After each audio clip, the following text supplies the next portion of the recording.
সবাইকে স্বাগত জেলার সংবাদে। সাথে রয়েছে দোলা ডলরের। শুরুতেই জানাবো সংবাদ শিরোনাম। 3 জেলায় সড়ক দুর্ঘটনায় নিহত অন্তত 10। নোয়াখালীতে মারা গেছে একই পরিবারের 7 জন। রাঙামাটিতে পানিবন্দী 2500 মানুষ। 5টি সড়ক বন্ধ, আটকা পড়েছেন 3 শতাধিক পর্যটক। জামালপুরে মিলেছে প্রায় 11,000 কোটি টাকার গ্যাস, বাণিজ্যিকভাবে উত্তোলনের অপেক্ষা।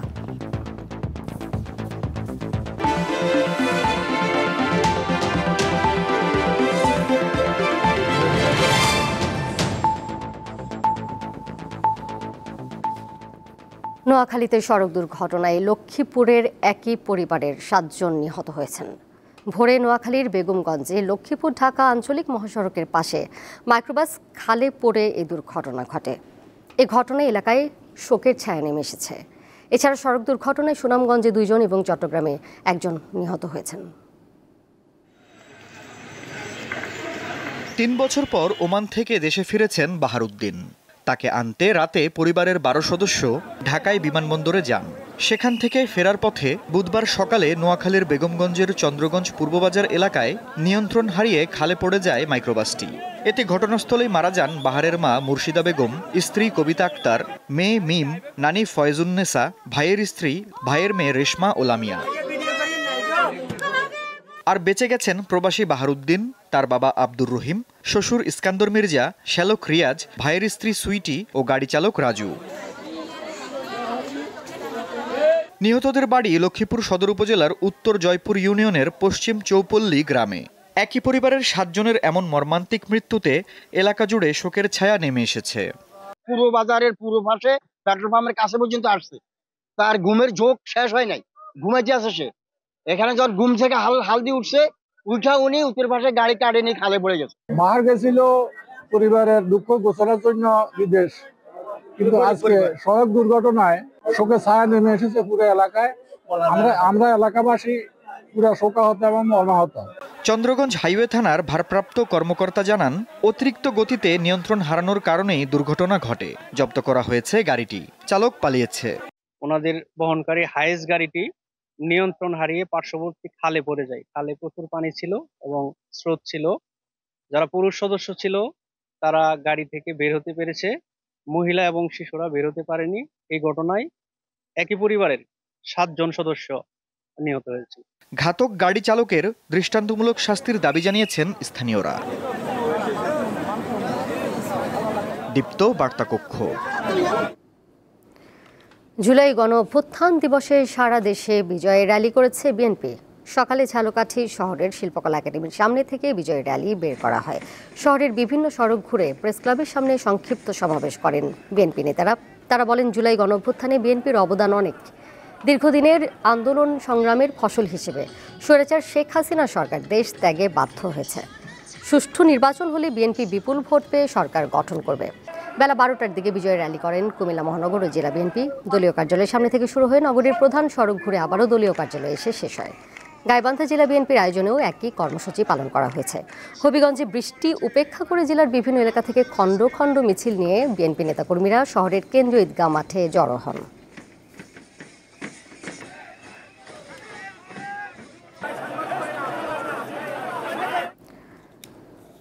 অভাব অনটনে মানবেতর জীবন যাপন করছে জুলাই গণ অভ্যুত্থানে শহীদ হবিগঞ্জ শহরের রিপন চন্দ্রশীলের পরিবার। এদিকে 1 বছর পার হলেও এখনও উন্নত চিকিৎসা ও ভবিষ্যৎ নিয়ে শঙ্কায় আছেন কুড়িগ্রামের জুলাই যোদ্ধারা। তারা চান স্বাভাবিক জীবনে ফিরতে, চান কর্মসংস্থানের নিশ্চয়তা। জুলাই গণ অভ্যুত্থানে 4 আগস্ট রণক্ষেত্রে পরিণত হয় হবিগঞ্জ শহর। গুলিবিদ্ধ হয়ে নিহত হন হবিগঞ্জ শহরের অনন্তপুরের ছাত্রদল নেতা রিপন চন্দ্রশীল। পরিবারের একমাত্র উপার্জনক্ষম ব্যক্তি ছিলেন তিনি। 3 মাস বয়সী সন্তানের মুখে বাবা ডাক শোনা হয়নি রিপনের। আজ ছবিতেই বাবাকে খুঁজে বেড়ায় 1.5 বছরের শিশু আবির চন্দ্রশীল। বুঝেনি তো, কেউ তো রোজগারি নেই, তাই না? আসলে একমাত্র রোজগারি। আর সবাই এখন শ্বশুর শাশুড়িও বয়স্ক, আমার ছেলেটা ছোট, মানে কোনো কিছু করতে পারি না, যেগুলা পাই এগুলা দিয়ে চলি। মাত্র 17 বছর বয়সে মাদারীপুরের শুভর জীবনে নেমে এসেছে অন্ধকার। বৈষম্য বিরোধী আন্দোলনে অংশ নিয়ে চিরদিনের জন্য হারাতে হয়েছে একটি চোখ। দীর্ঘদিন চিকিৎসার পরে আমাদের টাকা পয়সার অনেক সমস্যা হয়ে দাঁড়ায়। তারপরে আমরা ঢাকা চক্ষু হসপিটাল, যেটা জাতীয় চক্ষু বিজ্ঞান, ওইখানে শিফট হই। জমি বিক্রি করে সন্তানের চিকিৎসা করিয়েছেন শুভর মা। এখন টাকা জোগাড় করতে না পারায় বন্ধ রয়েছে চিকিৎসা। ডাক্তার বলছে অপারেশন করলে আর ব্রেনটা খেতে হবে, আর ব্রেনটা গুলি আছে, একমাত্র বিদেশে নিলে হয়তো ভালো হইতে পারে, কিন্তু আমার কাছে তো অর্থ নাই। কুড়িগ্রামে জুলাই আন্দোলনে নিহত হয় 6 জন। আহত 135 জনের মধ্যে হাত, পা ও চোখ হারিয়েছেন কয়েকজন। কেউ কেউ শরীরে স্প্রিন্টার বয়ে বেড়াচ্ছেন। আমরা সরকারের কাছে বিনীত আবেদন করব, আমাদের যে আহত যোদ্ধারা আছে তাদের উন্নত চিকিৎসা এবং যেন তাদের কর্মসংস্থানের ব্যবস্থা করা হয়। অনেকে এখনো পায়ে রড দিয়ে বেড়াচ্ছে, যাদের এখন পর্যন্ত কোনো সুষ্ঠু চিকিৎসা হয়নি, প্রকৃত চিকিৎসা এখনো তারা পায়নি। জুলাই অভ্যুত্থানের চেতনাকে ধারণ করে নতুন বাংলাদেশ বিনির্মাণে এগিয়ে আসবে সবাই, এমন প্রত্যাশা গণ অভ্যুত্থানে অংশ নেয়া ছাত্র জনতার। কামরুন নাহার, দীপ্ত, বার্তাকক্ষ। এবার কেওয়াই স্টিল চট্টগ্রাম সংবাদ।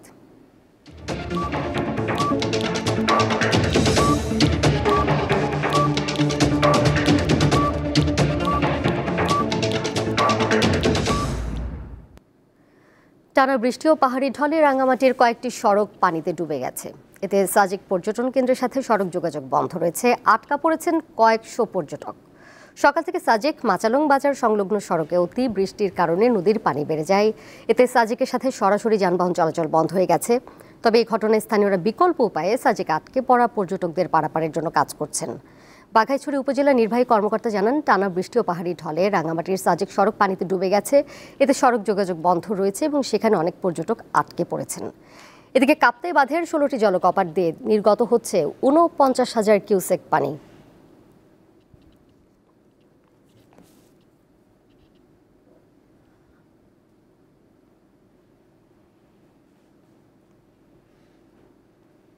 জামালপুরের মাদারগঞ্জ উপজেলার বালিজুড়ি ইউনিয়নে প্রাপ্ত গ্যাস এখন বাণিজ্যিকভাবে উত্তোলনের অপেক্ষায় কর্তৃপক্ষ। দেশি প্রতিষ্ঠান বাপেক্স কূপটির সন্ধান পায়। সেখানে মজুদ গ্যাসের বাজার মূল্য প্রায় 11,000 কোটি টাকা বলে জানিয়েছে সংশ্লিষ্টরা। জামালপুর এক নামে প্রকল্পের আওতায় বাপেক্সের নিজস্ব জনবলের মাধ্যমে চলতি বছরের 24 জানুয়ারি শুরু হয় খনন কাজ। 6 মাসের মধ্যেই প্রকল্পটি বাণিজ্যিকভাবে গ্যাস সরবরাহের জন্য উপযুক্ত হয়ে ওঠে। প্রাথমিকভাবে এই কূপে 7.2 বিএসএফ গ্যাস পাওয়া যাবে বলে আশা করছে কর্তৃপক্ষ। গড়ে প্রতিদিন মিলবে 4 থেকে 5 মিলিয়ন ঘনফুট। যমুনা সার কারখানার চাহিদা মেটানোর পর আবাসিক ও কলকারখানায় সংযোগ চান স্থানীয়রা। এই খননে আমরা খুশি, যথেষ্ট খুশি, গ্যাস পাওয়া গেছে। তবে সরকার আমাদের পর্যাপ্ত বাজেট তুলে আমাদের মন খুশি করে দেয়, আমরা এই খুশি। এলাকার ছেলেমেয়েগুলি কর্মসংস্থান পাবে। পাশাপাশি যেহেতু আমরা জায়গা জমি থেকে আবাদ মৌসুম করতাম, আবাদ মৌসুম বন্ধ হয়ে গেছে, আবাদ মৌসুম বন্ধ হওয়ার তাগিদে আমরা এলাকার আশেপাশে কিছুটা গ্যাসের চাহিদা পূরণ করতে পারি। ফার্টিলাইজারটা বন্ধ হয়ে আছে দীর্ঘদিন যাবৎ। আমাদের কৃষকের ভীষণ কষ্ট হইতেছে এবং দেশেরও ক্ষতি হইতেছে ভীষণ। যার ভূমিতে এই গ্যাসটা যদি চালু হয়ে যায়, ইনশাল্লাহ চালু হয়ে গেছে, যদি আর সরকারের যদি এই গ্যাসটা লাইনটা দেওয়া হয় তাহলে আমাদের দেশের জন্য অনেক উন্নত হবে। বিশেষজ্ঞদের মতে এই কূপ থেকে পাওয়া গ্যাসের ব্যবহার শুরু হলে স্থানীয় ব্যবসা বাণিজ্য গতিশীল হবে, বৃদ্ধি পাবে মানুষের জীবনমান। 2টা জায়গায় আমরা গ্যাসের সন্ধান উপস্থিতি পেয়েছি, কিন্তু একটা জায়গা থেকে আমরা বাণিজ্যিকভাবে গ্যাস উৎপাদনের করার মতো অবস্থা আছে। আমরা এখন বাণিজ্যিকভাবে প্রোডাকশন দেওয়ার জন্য আমরা প্রস্তুত হয়েছি এবং আশেপাশে আরও কয়েকটা কূপ খনন করলে আমরা এর রিজার্ভ কী পরিমাণ আছে তা আমরা জানতে পারবো। জামালপুর 1 অনুসন্ধান কূপ খনন প্রকল্পে ব্যয় ধরা হয়েছে 168 কোটি টাকা। দীপ্ত, বার্তাকক্ষ। ময়মনসিংহের নান্দাইলে পাথর মহাল বন্ধের প্রতিবাদে বিক্ষোভ সমাবেশ করেছে ক্ষতিগ্রস্ত ব্যবসায়ী ও শ্রমিকরা। দুপুরে উপজেলার তারের ঘাট বাজারে বিক্ষোভ কর্মসূচি পালন করেন তারা। বক্তারা বলেন, গত 23 জুলাই ভ্রাম্যমাণ আদালত পরিচালনা করে পরিবেশ অধিদপ্তর।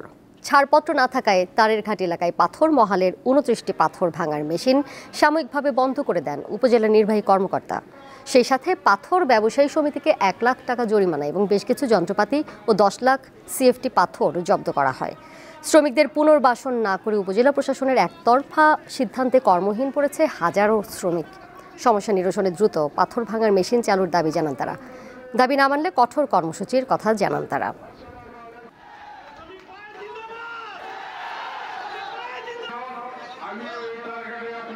ঢাকার ধামরাইয়ে একটি বন্ধ কারখানায় ডাকাতির ঘটনায় জড়িত 3 জনকে গ্রেপ্তার করেছে পুলিশ। এ সময় জব্দ করা হয়েছে ডাকাতির কাজে ব্যবহার করা ট্রাক সহ লুণ্ঠিত বেশ কিছু পণ্য। দুপুরে সংবাদ সম্মেলনে এসব তথ্য জানিয়েছে ঢাকা জেলা উত্তরের গোয়েন্দা পুলিশ। ঢাকা জেলা উত্তরের অতিরিক্ত পুলিশ সুপার আরাফাতুল ইসলাম জানান, ঢাকার ধামরাই একটি বন্ধ কারখানায় ডাকাতির ঘটনায় গত 14 জুলাই ধামরাই থানায় একটি ডাকাতির মামলা করেন ভুক্তভোগী। পরে পুলিশ তদন্তে নামে এবং তথ্য প্রযুক্তির সহায়তায় গতকাল দুপুরে গাজীপুর এলাকা থেকে প্রথমে ডাকাত সদস্য শাহাদাত মোল্লাকে গ্রেপ্তার করা হয়। পরে তার দেওয়া তথ্যের ভিত্তিতে গাজীপুর থেকে আরও 2 জন গোলাম রব্বানী ও রিমন খন্দকারকে গ্রেপ্তার করে পুলিশ।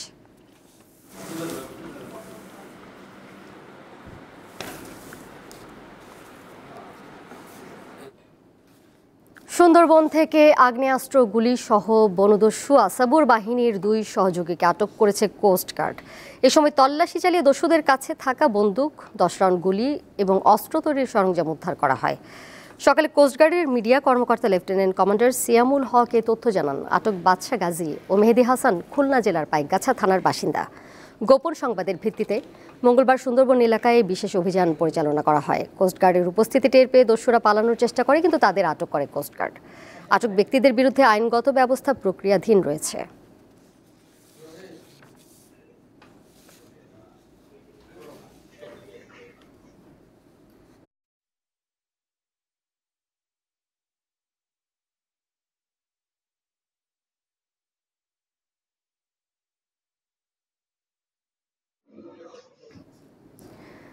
শেরপুরের নালিতা বাড়িতে 1.5 কোটি টাকা মূল্যের ভারতীয় পণ্য আটক করেছে বিজিবি।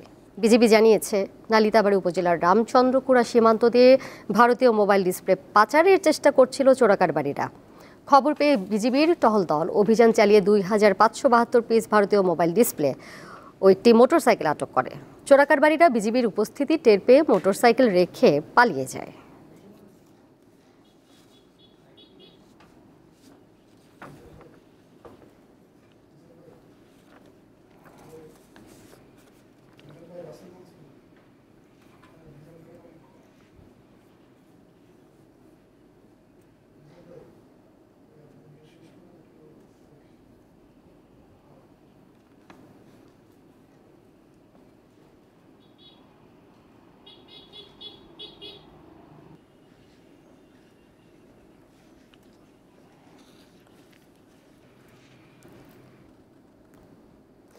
শেষ করব জেলার সংবাদ। যাবার আগে শিরোনামগুলো জানিয়ে দিব আরও একবার।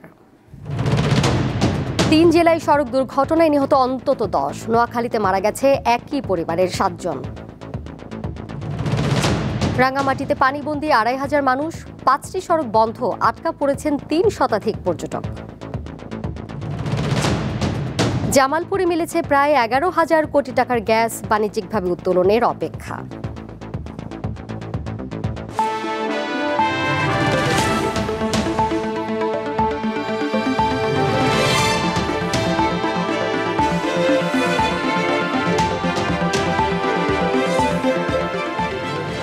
এই ছিল এখনকার মতো।